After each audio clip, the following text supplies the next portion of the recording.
Nottingham Forest are the 10th different team that Rasmus Hojlund has scored against in the Premier League. And when you look at the context of his goals as well, 7 of the Danes' 12 goals in the competition have either put us ahead or drawn us level. So, Hojlund, Ollie, clearly our best striker, right?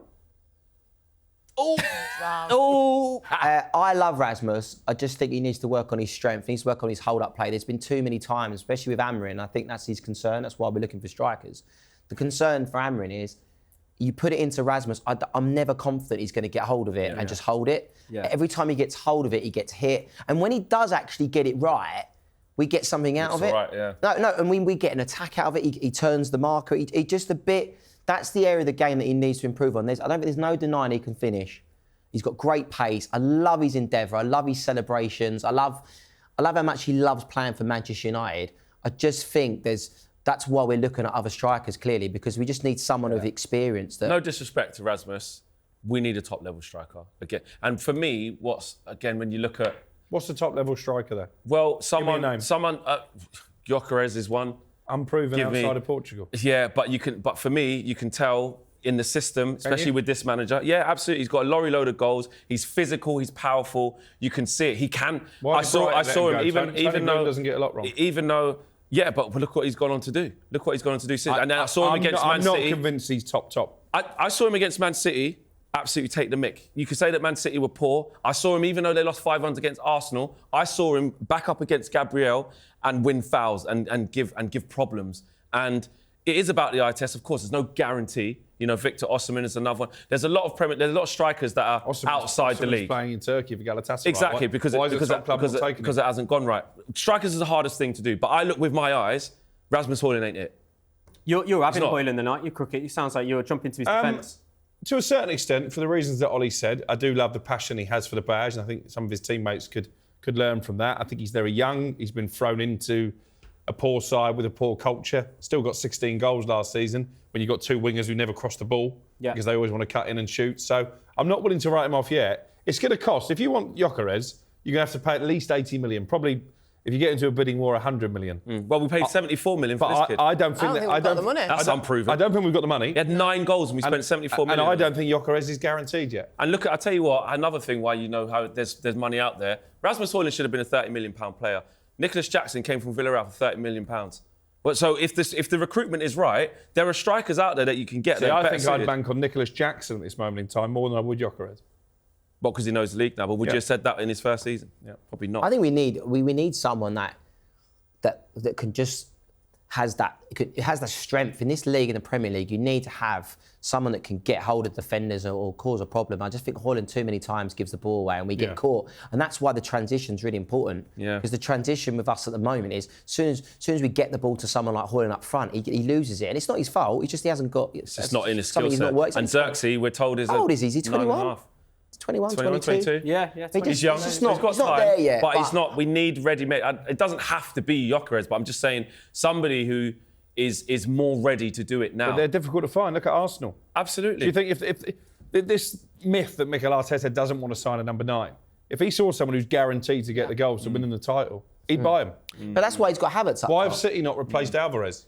Yeah, but why did they let him go for it? Of course, but they've got Havertz up top, Arsenal, because he does exactly what he needs. And they score a lot of goals. They don't lose balls in transition. He gets hold of it. He links up play brilliantly. We haven't got that with Hojlund just yet. But Arsenal were looking for somebody because they spoke to Ivan Toney, didn't they? And it was a decision. He's not good enough for the top level. Hence the fact he's playing in Saudi Arabia.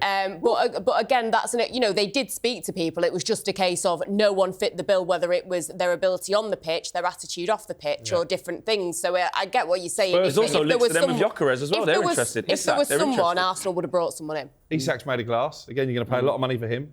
Dominic Solanke cost Spurs £65 million. Is he top level? No, you rate Rasmus?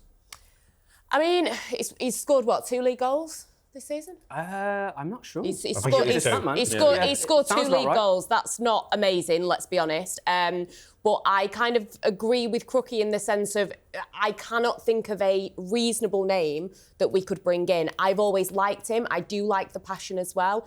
I think this is somebody that, who should be top of Ruben Amorim's list. If he can get GYOKERES firing on all cylinders, there's no reason why he can't up Rasmus Hojlund's level. So I think it is, when you think of the finances, I think that this is someone that we are going to have to stick with. And I want to see him do good. He seems like he enjoys playing for Man United. We want to see all these players do well. It's not like we want them to be so terrible. So I think it's still very early days, 2 Premier League goals. I think if he's getting into, he's on the 10 mark, maybe then it grabs my attention. He was injured, wasn't he? But when you see that, True. but when you see that goal he scored the week when he in the Europe when he flicked it He's from got it in his locker. He's such a good finisher. It's in his locker. Yeah, I think we have to look back at how Harry. I'm not comparing him to Harry Kane. When you look back at Harry in his career, and a lot of these players played, in I'm not saying Italy's not a tough league, but Harry did his work, and I think Rasmus is doing that, unfortunately, as our number one. Yeah, we shouldn't be reliant on him. If we can get someone in that can just give him experience and help him, and because I do think Reza's a top player there. Well, I'd be really disappointed if we got rid of him. I think that would we all agree. Right, do we think he's better or worse than Diego Forlan? Nah, He's got to be better for me. You think he's worse than Forlan? Yeah. I don't know. In a Man United shirt, I've got to break it up though. I felt like I had to jump in there. I've got to break it up and move on, because we're going to talk about our captain.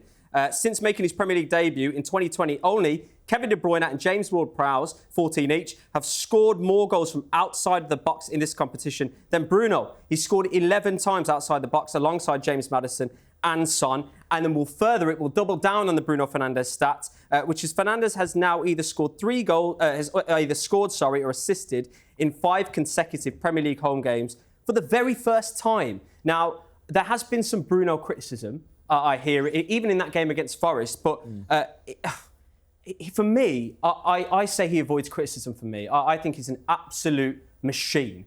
Flex, are you still happy with him as our captain? Is he still our most important player?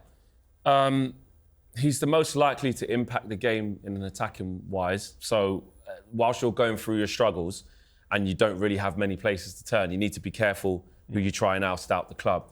However, there are parts of his game that are detrimental to the side. There are parts of his game where he might not look after the ball well enough, or he might make bad decisions or wrong decisions that aren't conducive to how we want to play. We want to play a controlled game now. We want to play a more measured game now. And Bruno is sort of the player who will always look to unlock defences. That's why his numbers are up there. He's a luxury, the top. Isn't he? Exactly. He's the cherry on top, really. Yeah. But look at that. That's what I'm saying. So really, he's coming into form. But then in the context of the whole game, we come straight out of half-time and we're looking at our captain.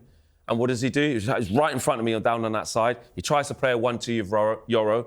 The radar's way off. He passes it behind Euro. We concede within minutes. That's the captain. Yeah. That's that. You're supposed to set an example. You're supposed to get us playing. So I'm not saying scrutinise every single mistake he makes, but I think that because we've been in transition he's been our most consistent player since he arrived at the club in that period. But there's still big things wanting from his game stylistically. This sort of comes back to the point I was trying to make about Diego Forlan. The reason Diego Forlan is a bit of a cult hero amongst United fans is because he came up with some big goals, but he wasn't expected to be the main goal getter because he had better players around him. He was playing with the likes of Van Nistelrooy. Bruno Fernandes is a maverick. Yeah. Okay? Cantona was a maverick. Ronaldo was a maverick. Rooney, to a certain extent, was a maverick. They could get away with it because they had brilliant players around them. If Bruno Fernandes makes a mistake, he gives the ball away, he's going to get punished because the rest of the team are not very good. If he played in a Fergie team, I think we'd be waxing lyrical about him. Yeah, for sure. Interesting stuff, Ryan. Is that That's the most positive we're going to get? You managed to find negativity in the positivity, but I'm done anyway. I'm done. Round of applause. Look at that. Round of applause. Because it was a tough ask. Yeah, it was. It was a tough ask. It was tough.